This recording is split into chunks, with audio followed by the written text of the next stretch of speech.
할렐루야. 할렐루야. 지난 한 주간도 평안하셨습니까? 지난 한 주간도 행복하셨습니까? 가을이라 너무너무 좋았고요. 그리고 또 지난 한 주 목회 계획 세미나 잘 다녀왔습니다. 가서 좋은 분들도 많이 만났고 또 내년 목회에 대한 거룩한 부담도 잘 떠안고 왔습니다.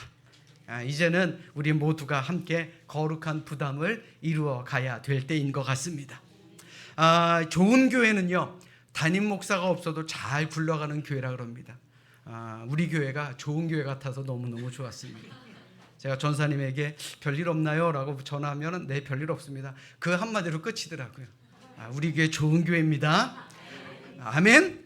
자, 우리 옆에 있는 분들, 또 우리 앞뒤에 있는 분들, 이렇게 인사하도록 하겠습니다. 우리 교회 좋은 교회입니다.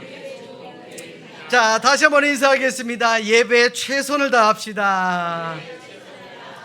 그래, 우리 모두가 행복한 가을을 맞아 예배와 기도 그리고 말씀 묵상에 최선을 다하는 우리 모두가 되시기를 주님의 이름으로 축원합니다. 2013년 8월 27일 중앙일보에 이런 칼럼이 있었습니다. 제목이 행복 타령은 헛소리라는 그런 칼럼입니다. 비교 정신 분석 전문의 이남희 교수님께서 쓰신 칼럼인데, 이남희 교수님은 이 칼럼에서 기쁨이라는 것에 대해서 세 가지 단어로 말씀을 하고 있습니다. 바로 pleasure, 그 다음에 happiness, 그 다음에 joy, 이 세 가지로 기쁨이라는 단어를 표현하고 있습니다. 그렇다면 pleasure는 뭐냐? 말 그대로요, 감각적인 기쁨입니다. 배고플 때 밥 먹으면 기쁘죠? 저만 그런가요?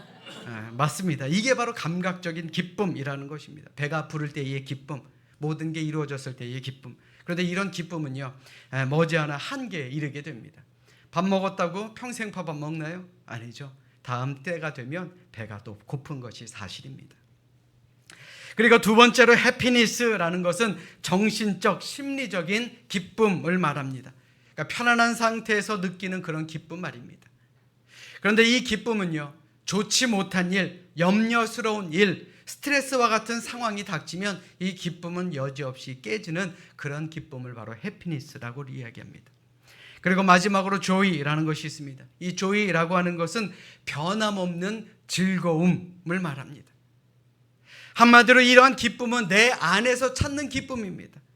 즉 세상적인 조건 때문에 기쁜 것이 아니다라는 말입니다.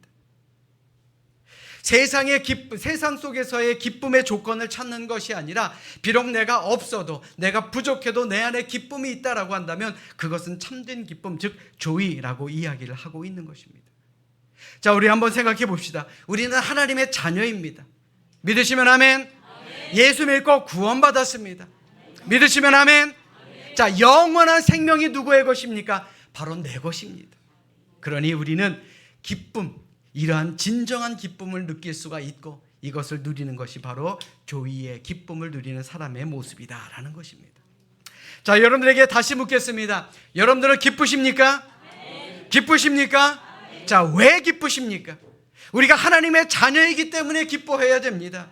우리가 영생을 받아 구원받아 영생을 누릴 수 있는 천국 백성이기 때문에 우리는 세상 누구보다도 큰 기쁨으로 살아가야 할 줄로 믿습니다. 행복은 세상이 주는 기준이 아닙니다. 나 스스로 기쁨의 기준을 잘 세워야 합니다. 우리 모두가 천국에서 다 같이 만날 때의 그 기쁨, 과연 그 기쁨을 세상이 줄 수 있겠습니까? 우리 그런 기쁨으로 이번 한 주간도 승리하며 살아가시기를 주님의 이름으로 축원합니다. 자, 우리 성령을 높이 듭시다. 그리고 우리 기쁨의 눈으로 우리의 믿음을 고백합시다. 저는 예수 믿어 구원받았습니다. 저는 예수 믿어 하나님 자녀 되었습니다. 저는 예수 믿어 천국 백성 되었습니다. 하나님께서 선물로 주신 오늘 하나님 말씀으로 가르침을 받습니다. 눈을 열어 주의 법 안에 있는 놀라운 진리를 보고 깨닫게 하소서. 아멘으로 순종하여 하나님께 영광 돌리는 삶이 되게 하소서. 아멘. 고백한 대로 사시는 여러분들 되시기를 주님의 이름으로 축원합니다. 이현주 목사님이라는 분이 계시는데 동화를 쓰셨습니다. 근데 이 동화 제목이 참 재밌습니다. 알게 뭐야라는 짧은 동화입니다. 이 이야기를 보면 참 재밌는 것을 깨닫게 되고 또 그리고 많은 것을 깨닫게 만듭니다. 두 대의 트럭이 고속도로를 함께 달리고 있었습니다. 한 트럭에는 밀가루를 가득 싣고요, 빵 공장을 향해 달려가고 있었습니다. 그리고 다른 한 차에는 시멘트를 가득 싣고 벽돌 공장으로 가는 그런 차였습니다. 이 두 차의 운전사는 같은 시간 같은 휴게소에 들려서 화장실에 갔다가 나옵니다. 그리고 각각 차에 오른 운전사는 무언가 좀 이상함을 느낍니다. 아까 내가 몰던 차가 아닌 것 같은 겁니다. 차가 바뀌었다라는 것이죠. 자, 그런데 그 운전기사는 이렇게 중얼거립니다. 에이, 내가 알게 뭐야.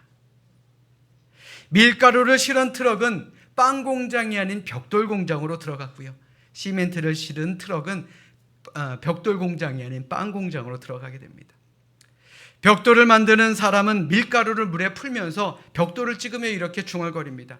야, 이 시멘트는 꼭 밀가루 같은데? 그런데 내가 알게 뭐야. 빵 공장에서도 빵을 만드는 사람은 이렇게 중얼거립니다. 야, 이 밀가루는 꼭 시멘트 같은데? 에이, 내가 알게 뭐야. 밀가루 벽돌은 집 짓는 곳으로 가게 됐고, 시멘트 빵은 빵집을 거쳐 각각 집마다 배달되었습니다. 그 결과가 과연 어떻게 되었겠습니까? 이 짧은 이야기에는 내가 알게 뭐야를 외치고 다니는 사회가 겪는 그러한 어려움을 잘 드러내고 있습니다. 그런데 오늘 본문 말씀 속에서 예수님의 비유 역시 오늘을 사는 우리에게 큰 경종을 울리는 그런 말씀이 아닌가 생각하게 됩니다. 다시 말해서 우리는 이 세상 속에서 어떤 그리스도인으로 살아야 되느냐, 이것을 우리에게 알려주시는 말씀입니다. 오늘 본문은 선한 사마리아인의 비유입니다. 아마 많은 분들이 잘 아시는 비유의 말씀일 것입니다. 그렇다면 이 비유를 예수님께서 말씀하신 그 배경이 무엇일까요? 그 배경은 바로 오늘 본문 이전 25절의 말씀부터 시작됩니다. 우리 25절 말씀을 보십시오. 어떤 율법 교사가 일어나 예수를 시험하여 이르되, 선생님, 내가 무엇을 하여야 영생을 얻으리까? 무엇을 해야 영생을 얻으리까? 라고 말합니다. 성경에서 말하는 이 율법 교사는 주로 서기관을 의미합니다. 때로는 랍비라고 불리기도 했죠. 그러니까 율법 교사는 말 그대로 율법의 전문가였고 율법을 깊이 연구하는 사람이었으며, 또한 자기가 연구한 그 율법을 사람들에게 가르치며 그 율법을 따르게 만드는 일을 했던 사람이 바로 율법 교사입니다. 그런 그가 예수를 시험하여 물었다라고 성경은 말씀하고 있는데, 이 말은요, 율법 교사가 영생을 얻는 방법을 모르기 때문에 묻는 것이 아니었다라는 것입니다. 율법을 그렇게 열심히 공부한 사람이니 어떻게 해야 영생을 얻을 수 있다는 것 너무나도 잘 알지 않았겠습니까? 그런데 그는 예수님이 율법을 바르게 알고 계신지를 확인하려 했고, 만일 모르신다면 예수님을 찾잡으려고 그런 예수님에게 이런 질문을 던지게 된 것입니다. 이 질문을 들은 예수님께서는 그 서기관에게 말합니다. 율법에 무엇이라 기록되었으며 네가 어떻게 읽느냐? 그러자 그는 27절의 말씀을 통해 이렇게 대답합니다. 내 마음을 다하며 내 목숨을 다하며 힘을 다하며 뜻을 다하여 주 너의 하나님을 사랑하고 또한 내 이웃을 내 자신같이 사랑하라 하였나이다. 너무나도 옳은 답이죠. 하나님을 사랑하고 이웃을 사랑하라. 그게 율법의 완성 아닙니까? 그랬더니 예수님께서 그에게 말씀하십니다. 그래, 내 대답이 옳다. 근데 그 다음에 한마디를 더 하시죠. 이를 행하라. 알면 행하라 라는 말입니다. 그러자 이 사람이 자기를 옳게 보이려고 다시 예수님께 질문을 하죠. 그렇다면 내 이웃이 과연 누구입니까? 그래서 예수님께서는 우리의 이웃이 누구인지를 가르쳐 주시고자 하신 이야기가 오늘 본문의 선한 사마리아인의 비유의 말씀입니다. 예수님은 이 말씀 속에 내 이웃이 누구입니까? 라는 질문에 대해서 정의를 하기를, 피 흘리고 쓰러져 누워있는 사람, 나의 관심이 필요한 사람, 내 사랑이 필요한 사람, 내가 도와줄 수 있는 그 모든 사람이 나의 이웃이다 라고 그에게 말씀하고 있습니다. 한마디로요, 내가 알게 뭐야 이것이 아니라 내게 도움이 필요한 사람, 내 도움이 필요한 모든 사람이라고 한다면 누구든지 내 이웃이 될 수 있다라는 말입니다. 그러므로 예수님께서 오늘을 사는 우리에게 하고 싶으셨던 말씀은 내 이웃이 누군지 아냐 모르냐 그것의 문제가 아닙니다. 과연 그를 봤을 때 너희가 사랑을 실천하느냐 아니면 내가 알게 뭐야 라고 하며 무시하느냐 그것의 문제다라는 말입니다. 사랑 여러분, 여러분들의 이웃은 누구입니까? 여러분들의 도움이 필요한 사람이 과연 누구입니까? 우리는 살아가는 동안 세 종류의 사람을 만난다라고 합니다. 첫 번째로 강도 같은 사람을 만나고요. 그리고 제사장이나 레위인 같은 사람도 만납니다. 그리고 선한 사마리아인과 같은 그러한 좋은 이웃들도 만나게 되죠. 그렇다면 과연 우리는 그들에게 어떤 사람인가 한번 생각해 봐야 하지 않겠습니까? 어떤 사람은 인생길에서 강도를 만나게 된다라고 말씀드렸죠. 누구든지 인생길에서 강도를 만나고 싶지는 않을 것입니다. 요사이 뉴스를 보십시오. 여러 강도, 폭행 사건, 정말 심지어 살인 사건들이 얼마나 많이 일어납니까? 강도는 가진 재물을 빼앗고자 수단과 방법을 가리지 않습니다. 그러니 이런 강도 같은 사람을 만나면 우리의 인생은 위기에 처하고 비참해질 수밖에 없다라는 것이죠. 그런데 여러분들 잘 들으십시오. 재물을 빼앗고 마음을 상하게 하는 강도보다요 더 무서운 강도가 있다고 합니다. 그 강도가 누구냐? 바로 우리의 마음에 상처를 주는 사람, 내게 상처를 입히고 하나님이 주신 선물인 믿음과 기쁨을 빼앗아가는 그러한 강도가 있다라는 것입니다. 심령에 상처를 입히고 낙담하게 만드는 사람, 낙심하게 만드는 사람도 골목길에서 흉기를 들이대는 강도 못지않게 나쁜 사람들이라는 말입니다. 여러분 한번 생각해 보십시오. 우리는요 뉴스에 나오는 강도나 이런 폭행범들, 살인자들을 보면서 뭐라고 말합니까? 참으로 나쁜 사람들이다. 저 사람들은 사회에 나와서는 안 된다. 저희들은 정말 사형제도가 다시 부활해야 된다라고 비난하고 비판하지 않습니까?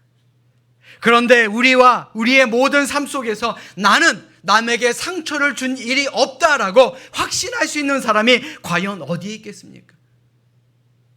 나는 지금까지 살아오면서 어느 누구의 마음에도 상처를 주지 않아서 라고 자신할 수 있는 사람이 과연 어디에 있겠느냐라는 것입니다. 오늘 본문의 말씀을 묵상하다가 저도 이런 생각을 하게 됩니다.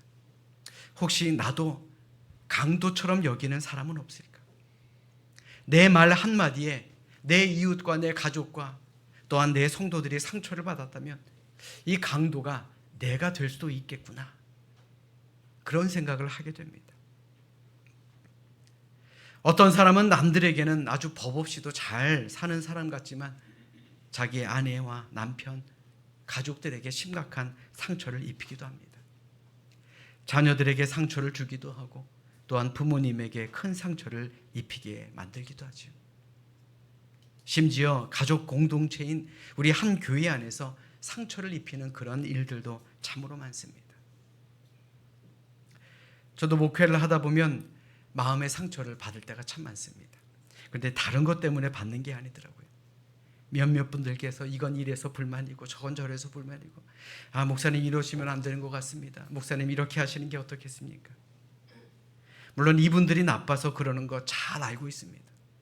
이분들이 나빠서 그런 게 아니라는 것도 잘 알고 있습니다.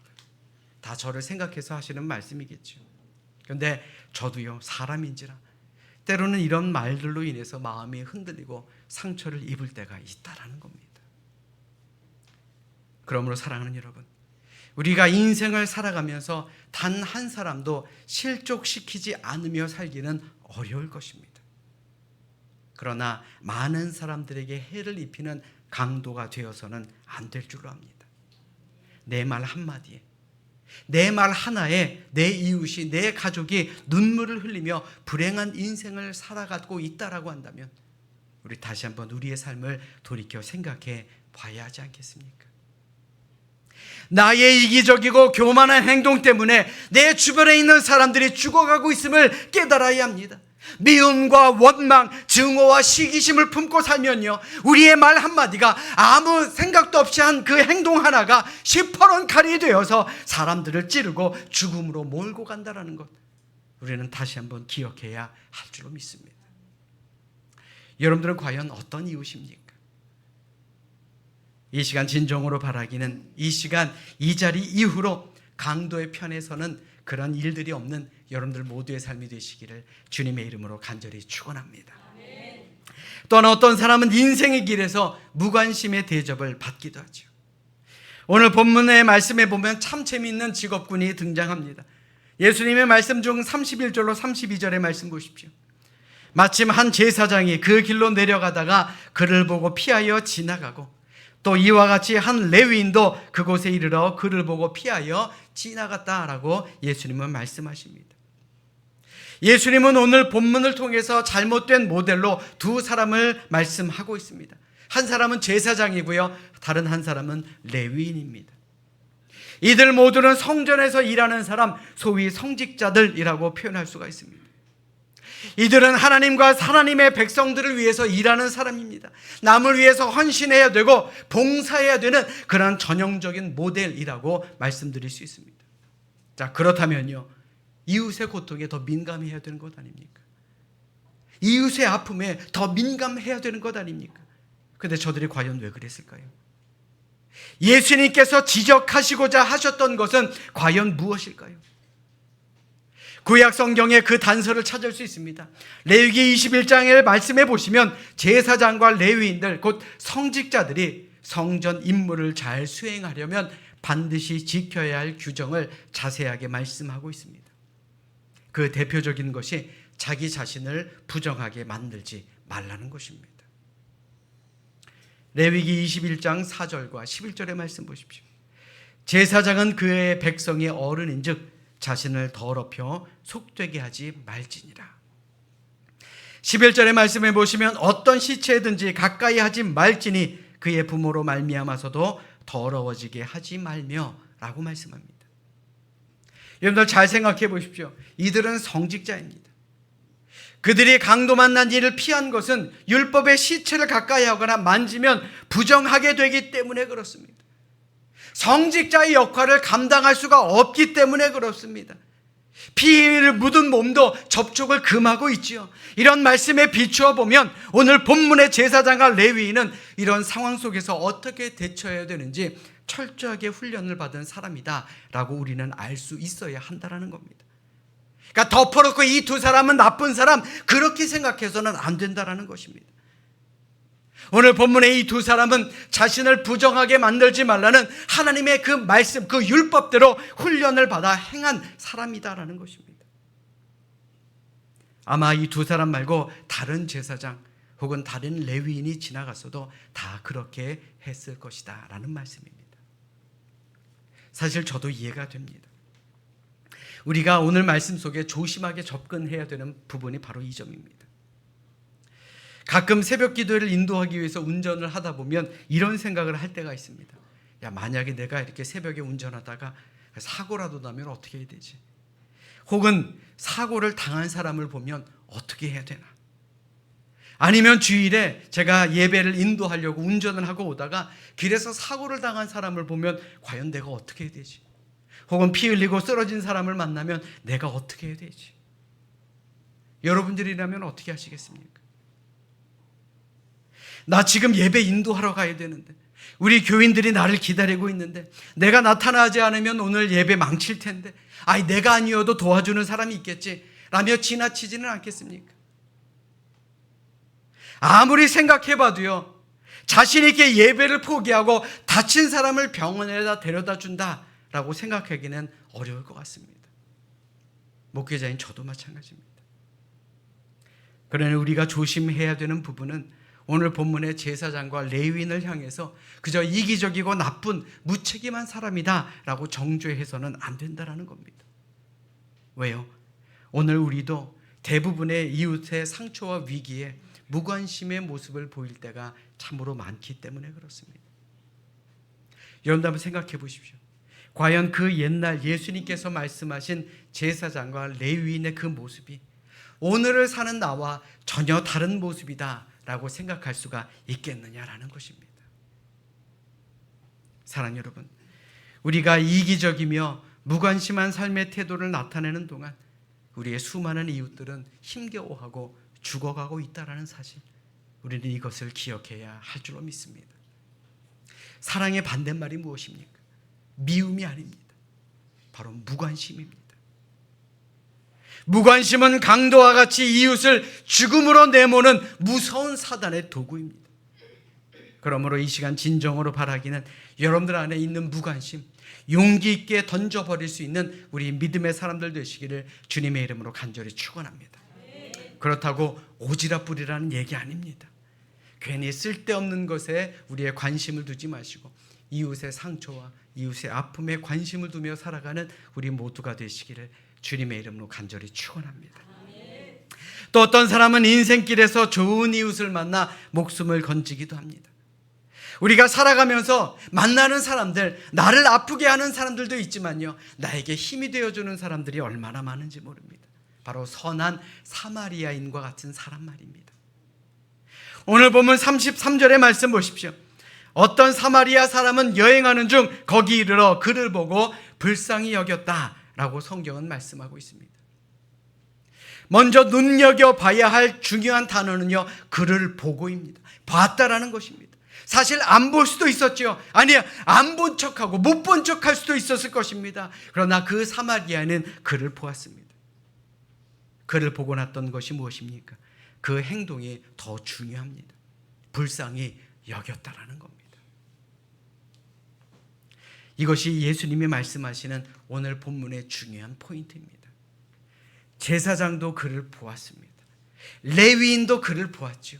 그러나 어땠습니까? 못 본 척 지나갔습니다. 불쌍히 여기는 마음이 없었다라는 것입니다. 그러나 선한 사마리아인은 어떻습니까? 그를 보고 난 다음에 불쌍히 여기는 마음이 있었기에 그를 도와주었다라는 것입니다.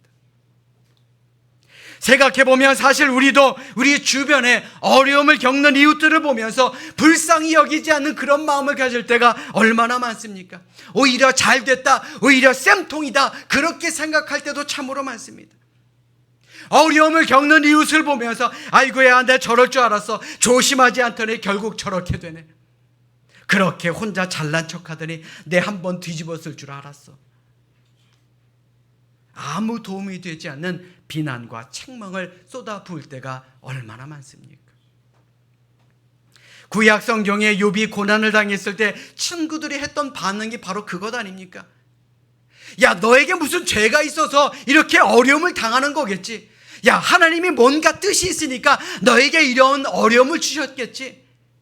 그 이야기를 듣는 욥은 어떤 마음이 들었겠습니까? 아무런 도움이 되지 않았다라는 겁니다. 오히려 마음을 후벼 파는 친구들의 말이었다라는 것이죠. 그런데 그로부터 몇천 년이 지난 오늘도 그런 사람들이 많다라는 겁니다. 강도를 만나 죽어가는 사람을 불쌍히 여기는 것은 어찌 보면 당연한 것이죠. 그런데 오늘을 사는 우리는 그게 안 되고 있는 겁니다. 만약 강도가 그를 불쌍히 여겼다면 어떻게 됐겠습니까? 그렇게 죽기 직전까지 두들겨 팼겠습니까? 가지고 있는 모든 것을 다 빼앗았겠습니까? 만약 제사장이나 레위인이 그를 불쌍히 여겼다면 어떻게 됐겠습니까? 아마 그를 그냥 지나치지 않았을 것입니다.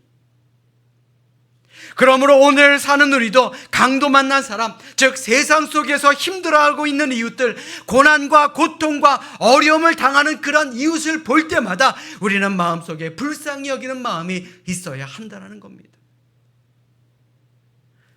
잘 생각해 보십시오. 불쌍히 여기는 눈으로 바라보면 모든 것이 다 이해가 되지 않습니까? 불쌍히 여기는 마음이 있으면 다 용서가 되고 다 용납이 되지 않습니까? 불쌍히 여기는 마음이 있으면 이 세상에 있는 모든 사람들을 다 사랑할 수 있지 않겠느냐라는 것입니다. 여러분들의 마음은 어떻습니까? 목회자들과 함께 이야기를 나누다 보면 목사님들이 공통적으로 하는 말씀이 있습니다. 목회가 참 어렵다라는 겁니다. 교회 열심히 다니시는 분들, 교회에서 중역을 하고 계시는 분들이 가끔 찾아와서 누군가를 비난하는 그런 말들을 그렇게 많이 하신다 그래요. 그런데 문제는 그 말이 틀린 말이 아니라는 겁니다. 맞는 말이기 때문에 뭐라고 대답하기도 너무나도 어렵다라는 것이죠. 그런데 여러분도 한번 생각해 보십시오. 우리 중에 잘못 한 번 하지 않고 사는 사람이 과연 어디에 있겠습니까? 허물 없이 사는 사람이 과연 어디에 있겠느냐라는 것입니다. 이 자리에 있는 저도요, 잘못도 많고 허물도 많은 사람입니다. 실수도 많이 하고요, 아차 싶은 일이 한두 번도 아닙니다. 그러니 서로의 허물을 덮어주는 것이 맞습니까? 드러내는 것이 맞습니까? 저는요, 우리의 허물을 덮어줄 수 있어야 한다라고 믿습니다. 그게 바로 하나님의 사람의 모습 아닙니까? 우리도 죄인입니다. 그러니 서로 불쌍히 여깁시다. 그러면 서로의 허물을 덮어줄 수 있습니다. 어떤 사람도 품을 수 있다는 것, 우리 다시 한번 기억하시기를 주님의 이름으로 간절히 축원합니다. 우리 에베소서 4장 32절의 말씀 자막으로 준비했습니다. 우리 함께 큰 소리로 합독하도록 하겠습니다. 에베소서 4장 32절의 말씀입니다. 함께 읽습니다. 시작. 서로 친절하게 하며 불쌍히 여기며 서로 용서하기를 하나님이 그리스도 안에서 너희를 용서하심과 같이 하라. 아멘. 자, 우리 한 번 더 읽도록 하겠습니다. 우리 더 큰 소리로 읽습니다. 시작. 서로 친절하게 하며 불쌍히 여기며 서로 용서하기를 하나님이 그리스도 안에서 너희를 용서하심과 같이 하라. 아멘. 친절하십시오. 불쌍히 여기십시오. 서로 용서하십시오. 왜요? 하나님도 우리를 그렇게 하셨으니까. 사랑 여러분, 신앙생활이 뭡니까? 이웃 사랑을 실천하는 것입니다. 전도가 무엇입니까? 상처 입고 죽어가는 사람들에게 희망을 전하는 게 전도 아닙니까? 우리 교회의 선교회, 속회, 여러 가지 모임의 목적이 무엇입니까? 상처 입은 사람들끼리 모여서 서로 어루만져주고 싸매어주고 회복시키라는 하나님의 목적이 있는 그런 모임 아니겠습니까? 우리는 서로 사랑하며 삽니까? 서로 이해하며 삽니까? 서로 덮어주며 살아가고 있습니까? 하나님의 사람답게 살아가고 있습니까? 왜 상처 입은 사람이 여러분들이 가는 길 앞에 쓰러져 있는지 아십니까? 왜 그가 여러분들이 가는 길에서 여러분들의 눈에 떠 있는지 아십니까? 왜 그런 사람들이 여러분들의 길을 막고 여러분들의 마음을 괴롭게 만드는지 아십니까? 바로 하나님께서 보내주셨기 때문에 그렇습니다. 하나님께서 우리에게 맡겨주셨기 때문에 그렇습니다. 여러분들을 통해서 사랑하고 여러분들을 통해서 치유하라고 여러분들에게 맡겨주신 사람들입니다. 우리 그런 사람들을 위해서 서로가 서로에게 힘이 되는 그런 우리 믿음의 사람들이 되어야 하지 않겠습니까? 사랑 여러분, 지금도 우리 주변에는 강도를 만나 상처 입고 죽어가는 이웃들이 참으로 많습니다. 우리 삼송교회가 강도 만난 이웃들에게 좋은 이웃이 되어 주어야 할 줄로 압니다. 우리 삼송교회뿐만 아니라 이 삼송교회에 있는 우리 모든 성도들, 또 인터넷으로 온라인으로 예배드리시는 모든 분들, 우리 주변에 있는 이웃들에게 그리스도의 사랑을 전하는 그런 참된 그리스도인으로 살아가시기를 주님의 이름으로 간절히 축원합니다. 지금 여러분들의 마음속에 혹은 여러분들의 머릿속에 떠오르는 어떤 한 분이 계실 것입니다. 그분을 위해서 기도하시고 그분에게 힘이 되어주시는 우리 모두가 되시기를 이 시간 주님의 이름으로 간절히 축원합니다. 축원합니다. 기도하겠습니다.